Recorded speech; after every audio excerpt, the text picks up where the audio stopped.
co-pastor of the Warehouse Church, where transformation begins. I am co-pastoring with my lovely wife, my sister Del Bradley, and I'm excited to be with you this evening. I've got two cameras going, so you're going to see me going back and forth, as we still learn this whole technology thing. It's interesting to see yourself so up close and personal, and nobody else is around, and it's just you and the camera. But yet all of you are out there in cyberspace watching. Okay, so let's get into it. We've got a challenging subject to talk about tonight. Well, it's challenging for me. I don't know if it's challenging for you, but after what I've read in Psychology Today, I suspect it's challenging for you all too. The question will be, will you admit it? That's the question for tonight. So we're going to start with Ecclesiastes chapter 7 and 9. This is called In the Bosom of Fools. Now, I'm not as old as my glasses make me look, but my glasses are low, because if I put them up and I look at you, then you're going to see all these rings on my glasses. So I got to put them down low like I'm really old. But we'll get there. All right, so Ecclesiastes chapter 7, verse 9. There's a couple of versions here I'm going to read, because it's interesting how the versions change, but you'll still get the meaning and the gist of what it's offering us tonight as insight into how we must tackle this thing called anger. This subject for the night, this is Pastor Siddell's title. It's called In the Bosom of Fools. Yeah, Selah. In the bosom of fools. So Ecclesiastes 7:9 says, do not hasten in your spirit to be angry, for anger rests in the bosom of fools. Selah. Now here's the New American Standard Bible version. It says, do not be eager in your heart to be angry, for anger resides in the bosom of fools.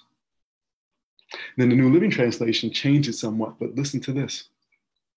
Control your temper. For anger labels you a fool. And nobody wants to be labeled a fool. And when we think of bosom, we're talking about the breast of a human being and the parts adjacent. This often is implying friendship or affection and intimacy, as, for example, to live in the bosom of a church or church family dynamic. So for anger, rest in the bosom of fools. What does this mean? It's where it rises quick. It's an internal issue. It continues long. It's in a resting and dwelling place. It easily gets in, but listen to this, but it is difficult to get it out of the heart of a fool. Anger. It is difficult to get it out of the heart of a fool.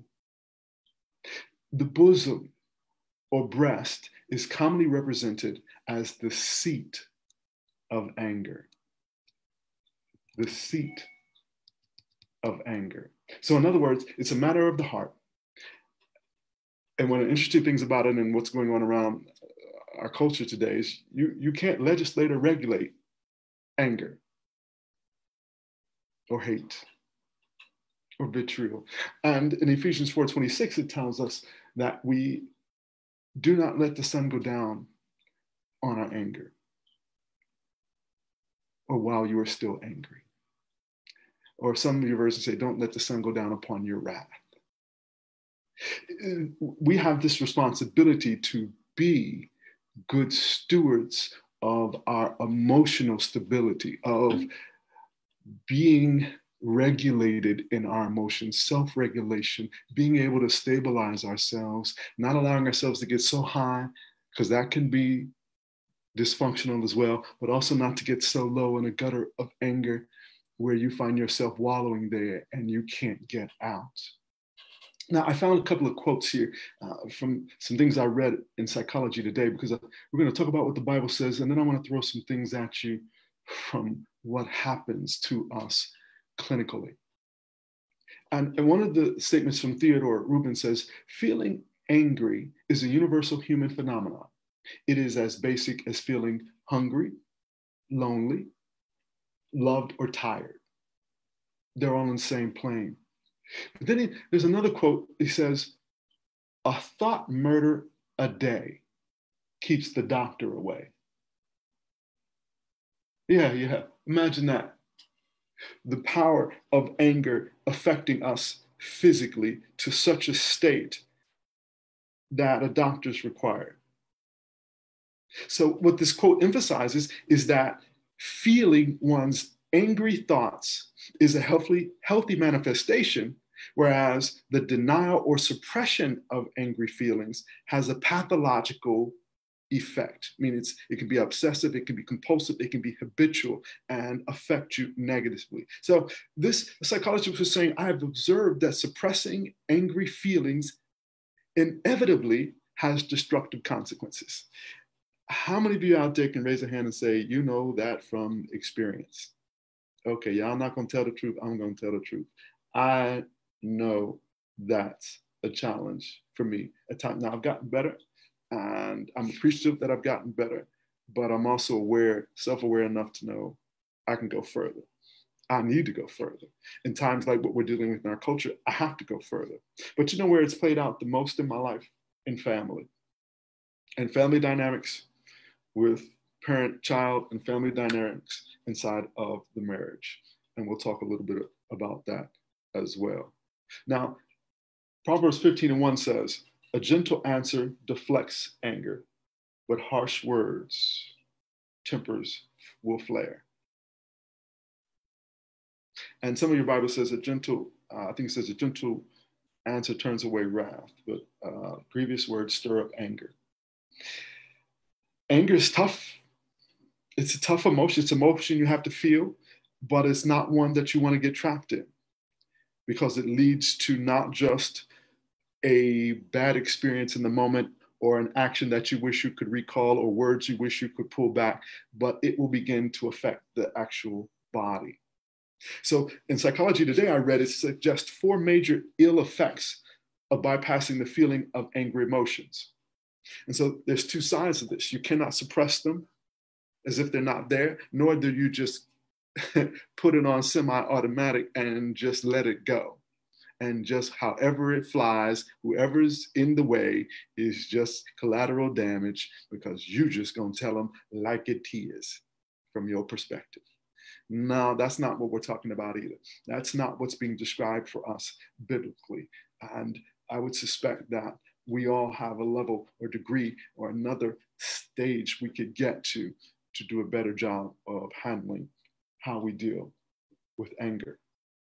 So listen to this, 4 major ill effects. So the first one, developing psychosomatic symptoms, meaning caused or aggravated by a mental factor such as internal conflict or stress.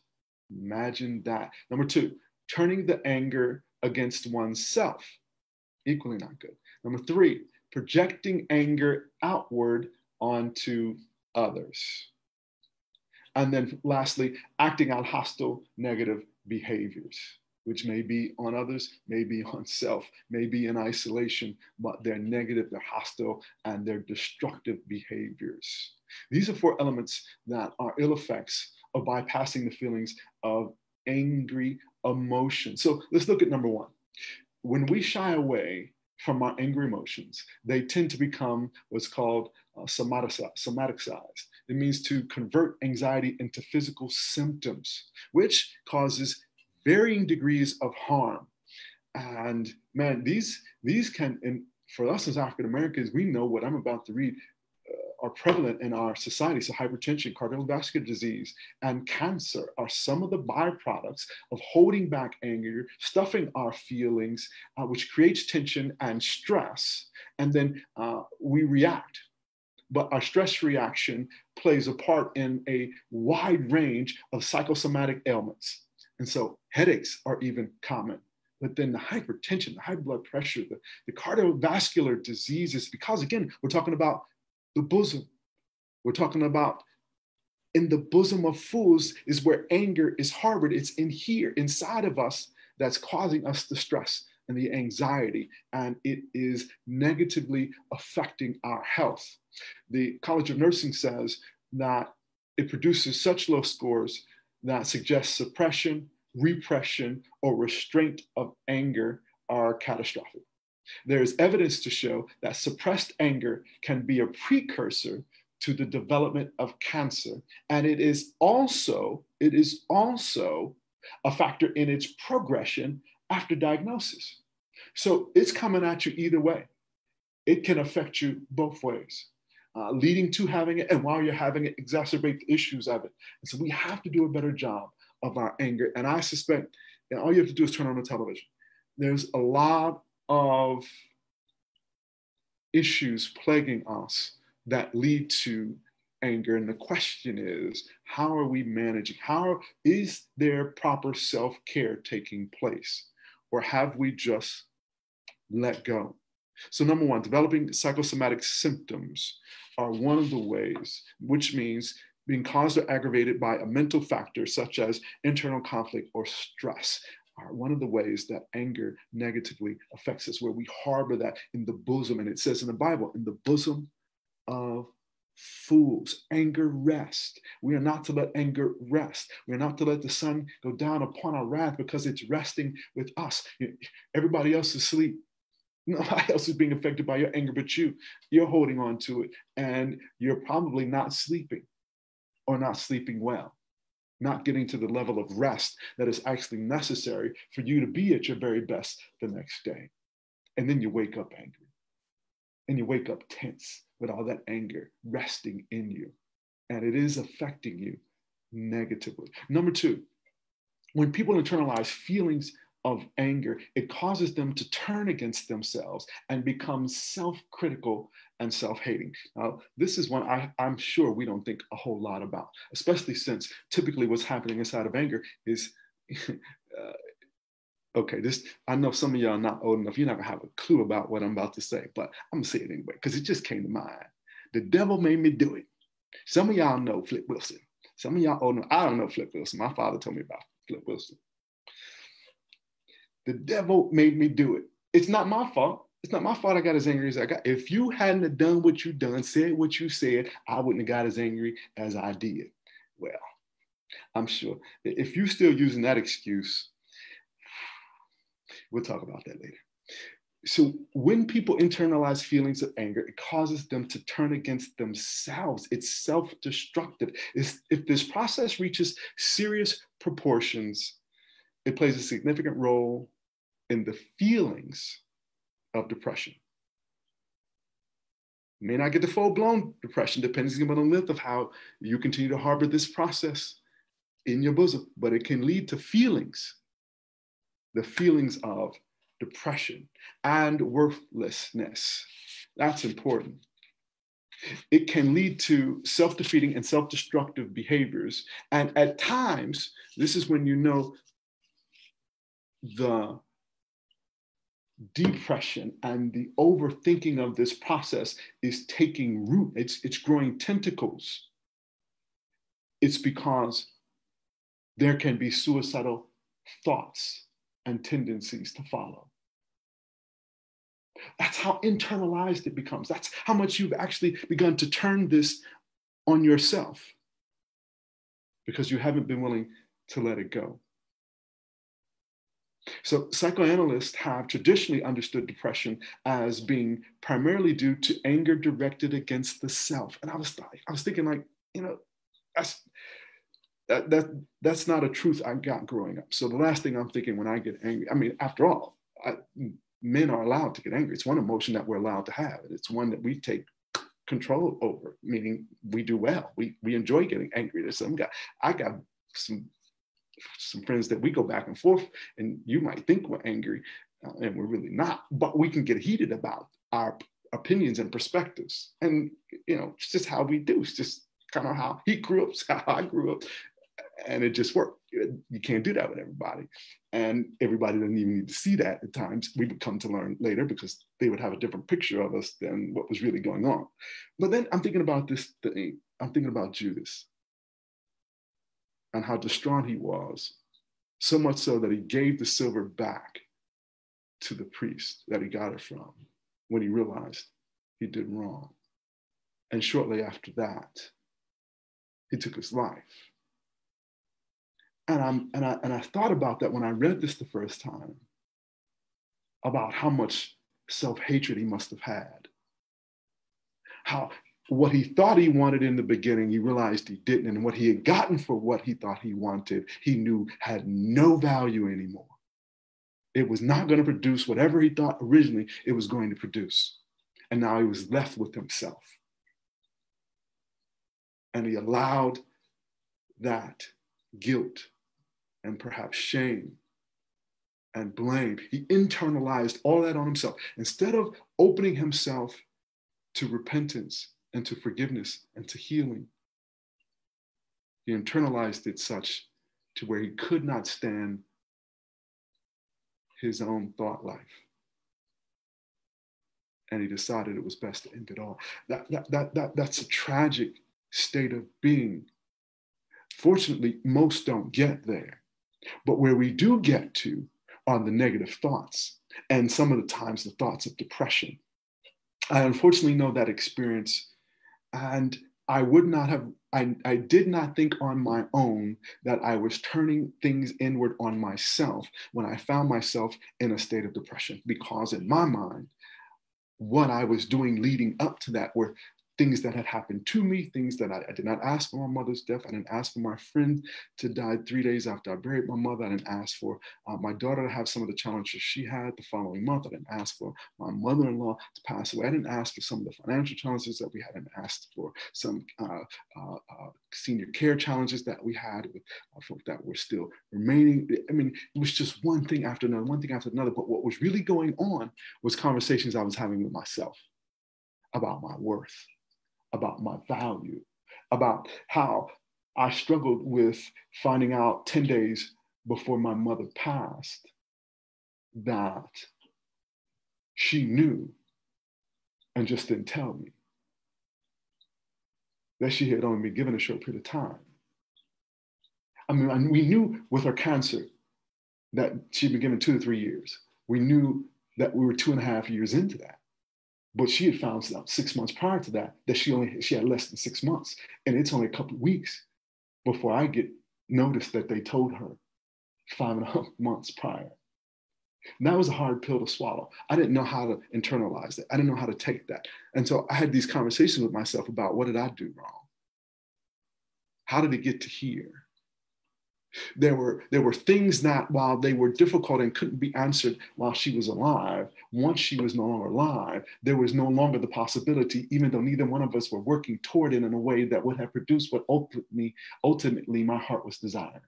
But now that it's final, questions started looming, and there was nobody to have the conversation. She was not here to have the conversation. That conversation could no longer be had. And the challenge was, what did I do with those conversations? And I just kept having them with myself. And I wasn't realizing at the time, because so many other things were coming at me in life that I had to manage and try to deal with, that this was negative conversations I was having with myself and my own sense of worth and value, and what that meant to my inability to, over time, because this took like 9 months. It was December. She died in January. It was December when I hit the wall. It was probably October when I knew something was going on, but it was December when I hit the wall. And I hit a wall after I had to go out and visit my daughter in the hospital, because she was in the hospital for 3 days. And all along, from January to December, I'm finding myself positioning myself to handle all the stuff that's coming at me. And there was no real self-care. And it wasn't that I didn't do some of the things I had previously done, but what I didn't do was step away long enough to do some things I had never done that were necessary in what I was experiencing to help me process and get through. Did that make sense? It wasn't that I wasn't doing some of the things that I normally did that were about self-care. It was that I was in such pain that was beyond anything that I had ever been into before, and I needed something outside of what I've been normally doing to help me process to get through. And so turning anger in on myself was not something that was very conscious until it was time to get help. And fortunately enough, I was I was not only, fortunately enough, I internalized enough to know I needed to get help. And fortunately enough, I had help at my fingertip. And I called a friend. And she was like, Sherman, you're depressed. And I was like, devil is a lie. I ain't never been depressed a day in my life. How you gonna tell me I'm depressed? I'm just saying, I ain't depressed. She's like, Sherman, you're depressed. Hour and 15 minutes later, I was like, okay, maybe I'm depressed. She's like, you may have to get medication. I was like, the devil's another lie. I'm not taking medication. I might be depressed and I'll go get counseling, but I ain't taking no medication. She's like, okay, Sherman. But I did get counseling because I still ain't taking no medication. But I not only went to counseling, I went to a 13-week small group course on grieving and how to process and deal with grief in a way that I would have never figured out how to walk out what I was dealing with if I had not taken that step. These two steps, quite frankly, both of them were necessary over the course of a 4 or 5 month period. And in it was when I began to realize what I was doing to myself, the conversations I was having with myself, the changing of my belief system about myself. And it wasn't something I was telling anybody. It's not something I was going to have a conversation with anybody about. It was the opposite of who I am typically viewed to be. So it was difficult to even grasp it for myself. So I definitely was not sitting up telling somebody, this is what I'm thinking about myself. I was trying to rationalize with it, trying to make the best of bad situations, which is what I've been taught to do. And having an optimistic disposition, I was just going to press my way through it. It's eventually going to get better. It's going to eventually feel better. After all, she's no longer here. Time is passing. I'm going to start to feel better. And that just did not happen. I could not think my way to the end result that I needed to acquire. And I had to get help from the outside because there were practical things that needed to be done that I would not have known to do on my own. And so anger can turn itself on your, anger can turn and will turn in on yourself if you don't properly understand what you're dealing with and how it's going to come upon a time if you don't deal with it, you're going to need help outside of yourself, or it's going to take you out. Literally, it's going to take you out. I found myself standing in a grocery store one time and I just started crying and I didn't know why. And I was just grieving. I was in the car. I can remember vividly times on an airplane, people sitting next to me like, I'm trying to hide it while not being able to control it all at the same time. And we find ourselves in positions where we're going to have to get some help. And when it comes to anger, if you find yourself in conversations, whether it's siblings, parents, in marriage, where you lose your control and you lose yourself and you hold on to stuff and you don't sleep well because of it, and it changes your eating pattern. Maybe you stay away, or maybe you start eating more and sweets become more, and you find yourself really compensating in ways that aren't going to bring you relief, only exacerbate the problem. Then you've got to ask yourself, am I willing to step out of myself to get the help that I need? Because this is not healthy. It will cause you physical ailments that you may not recover from if you let fester for too long. So again, number one is developing psychosomatic symptoms are one of the things that happens when we don't properly deal with anger. Number two is return the anger against oneself. Number three is projecting anger outward onto others. We find somebody to take it out on. We find somebody to blame. It's always somebody else's fault other than our own. And that's important that we deal with. So number three, people who avoid or suppress anger frequently externalize their anger by disowning it in themselves and projecting it onto other people, thereby perceiving others as being angry or hostile. Again, I'm not to blame. It's somebody else's fault. If she wouldn't have said what she said, I'd have never said what I said. This causes them to experience the external environment as alien or dangerous. And we've always got our dukes up. We're always on the defensive. And then there is this, we react to these things and these people as perceived enemies. And then we become counter-aggressive or paranoid for that matter. And we always think somebody, you ever met somebody who's always thinking somebody's out to get them? And they've got specific people. There's somebody in the family, somebody on the street, somebody in society. It's the man, it's the white man, it's somebody They've got a finger pointed somewhere other than self. And it doesn't mean that there weren't wrongs that have happened. But the question is, how are you managing the issues when they arise? How are you dealing with it? Are you often triggered? And then do you become dangerous emotionally? Do you go on this downward spiral emotionally? Are you heaping previous things on to the current situation because you haven't let it go? You haven't healed. And every situation that you get in is just a reminder of just how you aren't, whatever negative statements you use to describe yourself to yourself. That is unhealthy. That is unbiblical. That is not God. That is not how God would want you to see yourself. And it's so important that we get outside of ourselves to have these conversations honestly with someone who can assist us navigating this challenge of overcoming anger and what it's saying to us about ourselves and what we are saying to ourselves as a result. Because what you don't want to do is find yourself in this failure to be able to adjust adequately to difference. To properly have conflict resolution skills means you've got to work at what it means to dialogue in such a way that you don't implode or explode. And that requires intentionality.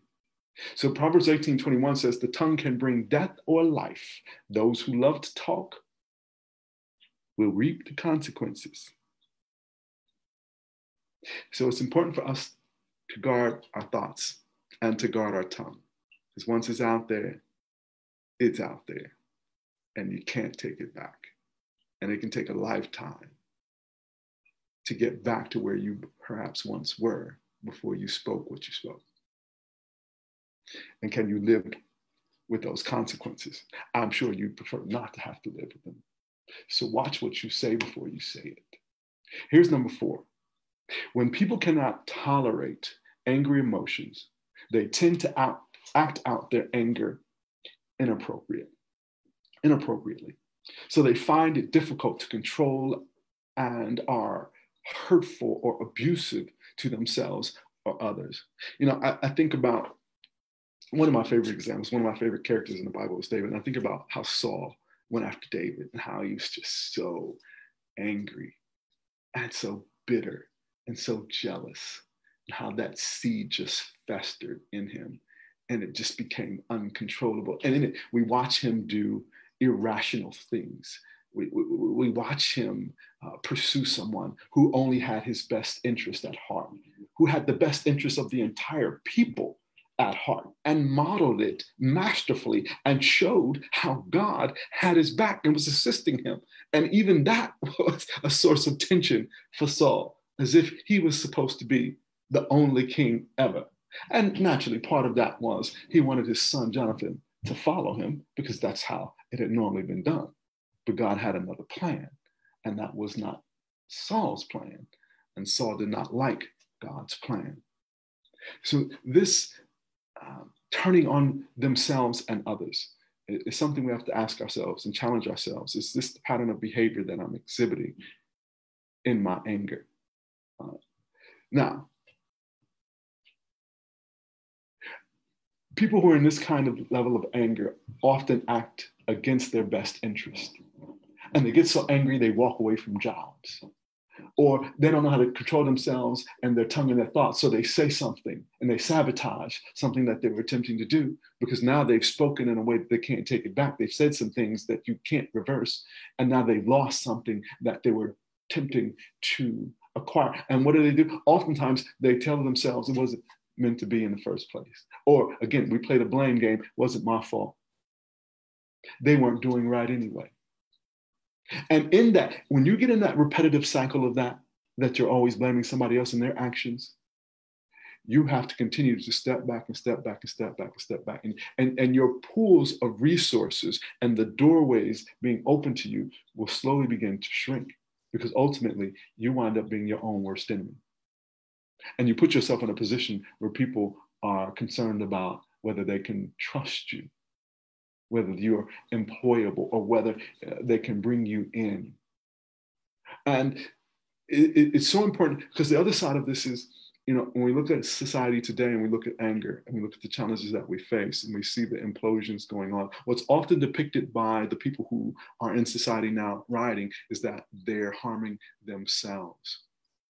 They're burning down their own communities. And that's a very interesting statement because unfortunately, in some of the low-income communities where some of the disgruntledness is taking place because it's where it's highly concentrated with militarized policing, they're not owning the communities that they're in. Sure, they're affected if the grocery store goes down, yeah. But you know what? They've been here 400 years. We've been here 400 years. We've been resourceful. We've been resilient. And ultimately, as M.O. King says, riots are the voice of the unheard. And sure, it's not the best solution. However, in the face of anger and animosity and all of what's happening at the loss of life and systems that aren't set to reverse this cycle, for some, that's the only outcome they think they have. And it is definitely the immediate response or reaction to what is taking place. What's equally interesting is that in this dynamic of anger that we call anger, we also have to be honest with ourselves that there are cultural dynamics connected to it. Because in the marketplace, men are given far more latitude to have anger than women are.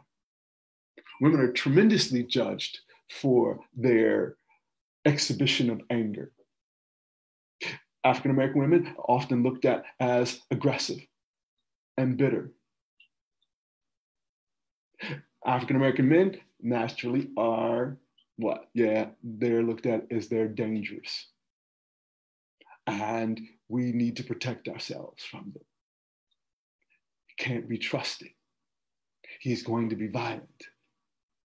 But whereas in circles I've been in, and you can judge this for yourself, it's been justifiable for Caucasian males. They're viewed as being passionate and concerned. And it's what good leaders do at times. And then Caucasian women, I've watched them be viewed as unstable emotionally, immature. And these flawed narratives are out there and are swaying how we engage difference and pain and conflict and what we will or will not do. And there's a lady, her name is Dr. Joy Degruy, I think is her last name. She has created this, from several doctorates, she's created this book on trainings on post-traumatic slavery syndrome because of what's being passed down genetically and emotional angst over the pain of so many years of what domestic terrorism looks like in America for African Americans and even some people, other people of color. When you look at the natives, when you look at some of our Latin community, this is something that we know now is more than just a moral code you must not cross a line for. This has internal ramifications to our very soul.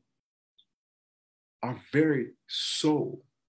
And so we have to be more proactive with how we understand ourselves and understand how we're feeling what we're feeling. We have to have safe places to vent what we feel and allow ourselves a place of relief and release, but in ways that we don't burn the bridges that we need, and we don't step out of the character of Christ when we call ourselves followers of Jesus Christ, followers of the way. We have to be mindful that we are to set an image, a good example, especially for our children, of how we deal, no matter how heinous, no matter how vile, no matter how despicable what's taking place. We have to rise above it. We have to move beyond passiveness, because we cannot be silent. But we eventually got to get beyond burning things down and come together in ways that are more rational. And so one of the things that I'm grateful for in my marriage is that my wife is not as stubborn as I am, because I have, some of you, I'm showing my age again. Some of you remember the Fonz, Archie, what's his name? What was his name? Fonzarelli. Fonz. What was the 3 words he could never say? Anybody remember? Anybody?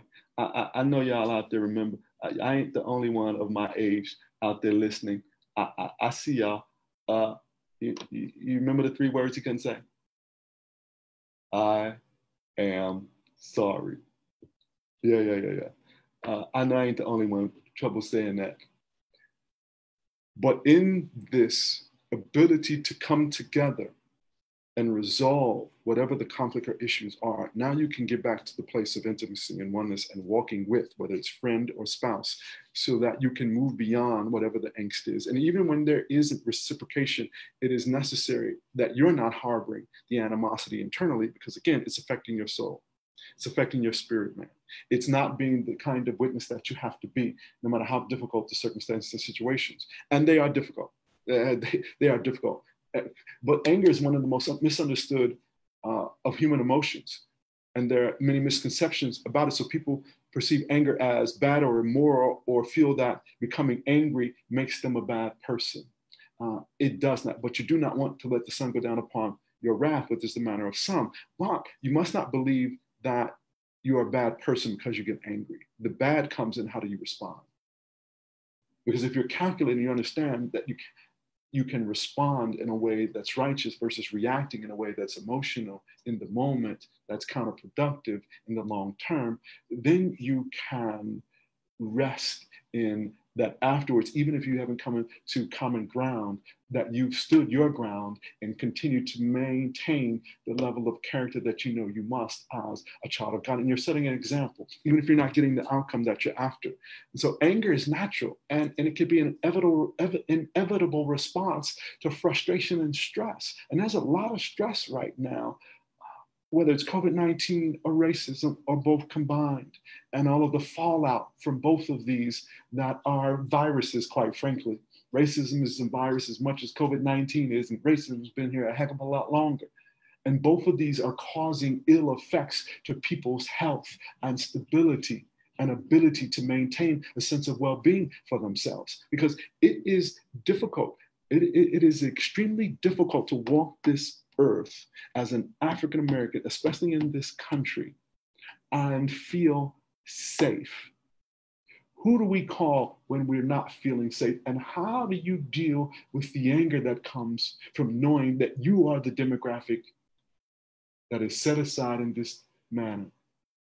No matter how long you've been here, no matter how much you've done, no matter how much you as a people or you as an individual have done to live up to the decree that this nation says it stands for. There's a demographic that is going to refuse to see you that way. And you have to manage how you feel about that so that it does not become a cancer festering on the inside of you, literally and figuratively. As we read earlier, Psychology Today says it can lead to exacerbating cancer before it rears its head, and especially after it's diagnosed. And so it's so important that we get to a place of being able to better manage how we feel and how long. Because again, do not let the sun go down upon thy wrath, which is the manner of some. You've got to release that, however is best for you. Maybe it's a particular reading that you do. Maybe it's somebody personally that you can call and talk to. You can get it out of you, and it's no longer festering in you. We saw a friend of ours this morning, one of our friends, and she's actually watching live now, and she released some things that were in her that were frustrating her about what was happening in our society and our culture to people who it's not happening to, who were listening. And she could exhale at the end of it, and you could see her countenance change. You could feel her release and relief. There was no immediate response. There was no immediate answer. But the fact that she got it out of her means she's not going to carry that to bed. Or unless something else happened, but not that particular thing in that particular moment, because she was willing to free herself of that. That's what we've got to begin to do. And I know, yeah, it's got to happen. I know. So much is going on right now. It's got to happen every day, Sherman. I got to do this every day if I'm going to follow what you just said. And you've got to do it every day. You got to do it every scenario, every situation, every time.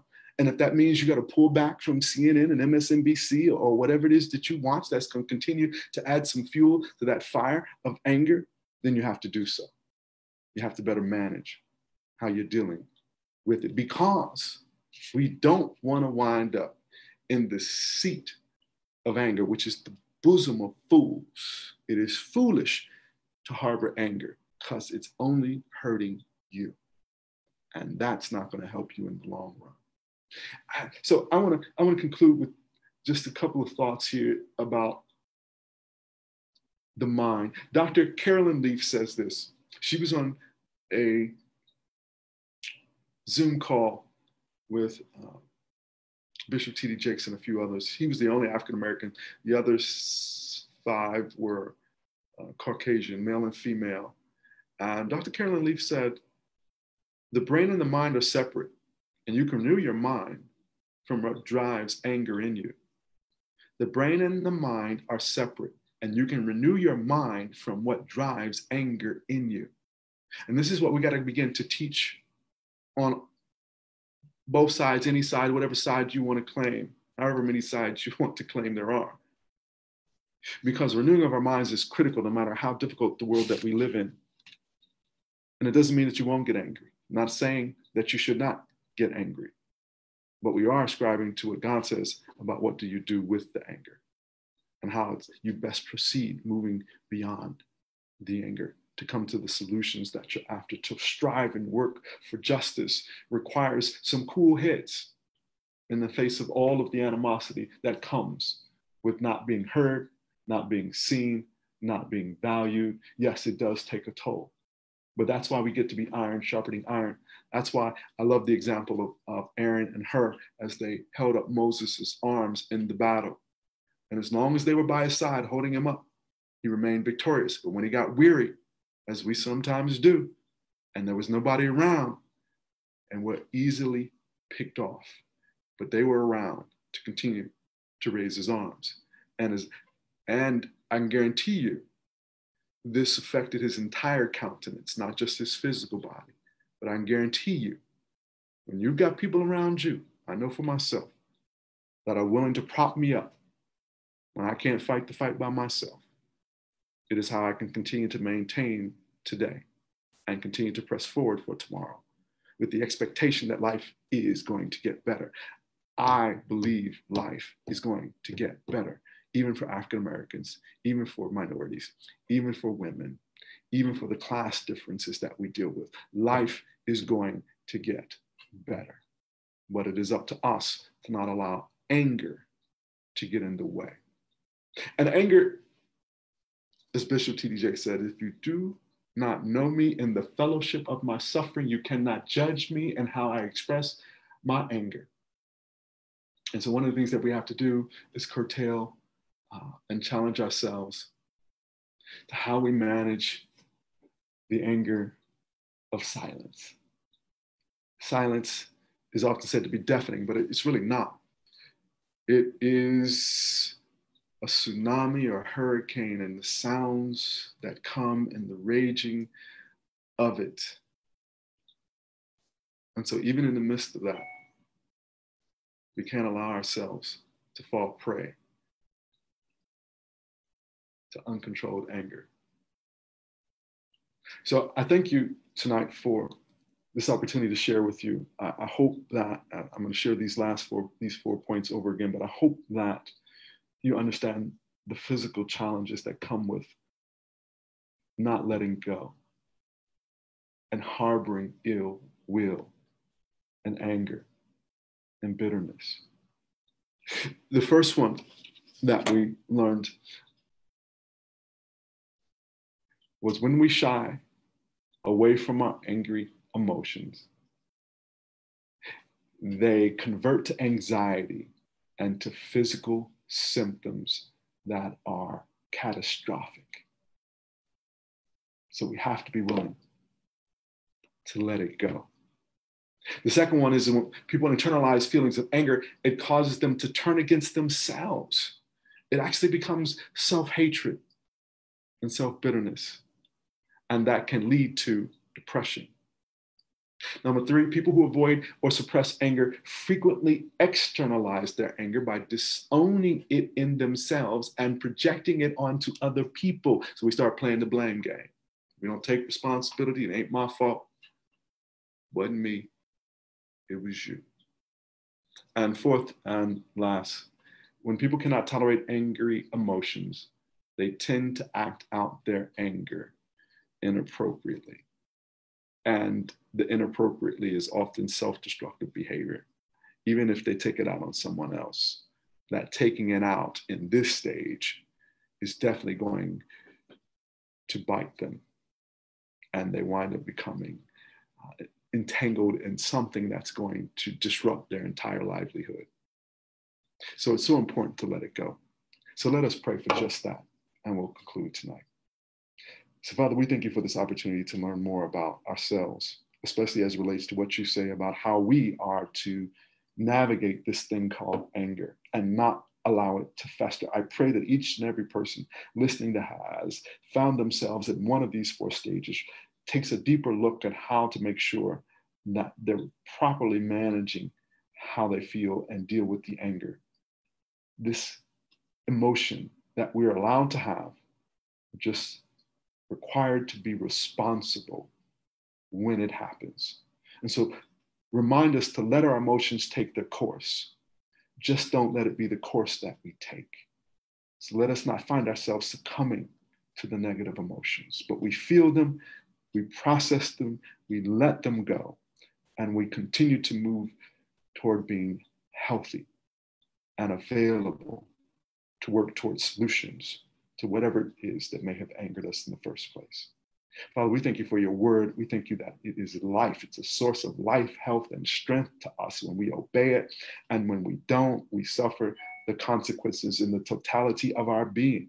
Our spirits are depleted and our physical bodies are affected emotionally, psychologically. It all is interrelated. So Father, we thank you now for freeing us. We realize that we must not let the sun go down upon our wrath. So Father, we thank you. We honor you. We bless you. Amen. So thank you for joining us again. I'm Pastor Sherman Bradley. This has been another Bible study with The Warehouse, where transformation begins. We hope to see you this Sunday at 10 a.m. at The Warehouse OTR, either on Facebook or YouTube, and streaming online at thewarehouseonline.church.online. Again, have a great evening. God bless you. Thank you for joining us. See you again soon. Take care.